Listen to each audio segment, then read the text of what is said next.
Azərbaycanda 120 gündür ki, dindar xanımlar İmam Hüseyin əleyhissalamın adına ehsan verdikləri üçün haqsız yerə Azərbaycan hökuməti tərəfindən həbs ediliblər.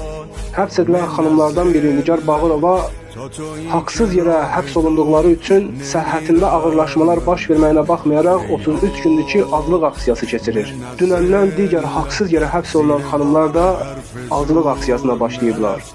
Bu xanımlardan biri Azərbaycan xalqına İmam Hüseyin əleyhissalamın Kərbəlada Həl min Nasirin Yansuruni çağırışı ilə səslənir.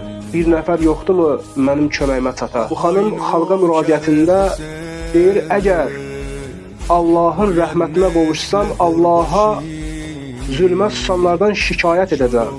Zülmə susmaq, zülm edənə kömək etmək deməkdir. Maidə surəsinin 79-cu ayəsinin təfsirində buyurulur ki, hətta bir nəfər günah etməyə, günah məclislərində iştirak etməyə, amma fəsadı görüb susa, zülm edənlərin zülmünü görüb susa, belələri peyğəmbərlərin lənətinə mürtəkib olarlar. Rəvayətlərdə gəlir, peyğəmbər dünyaya gələndə şeytan fəryad etdi.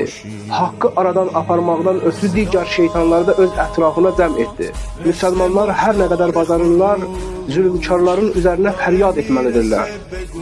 Və haqsevərləri bu fəryada qoşulmağa dəvət etməlidirlər. Bu fəryadlar onların məhvinə səbəb olacaq inşallah.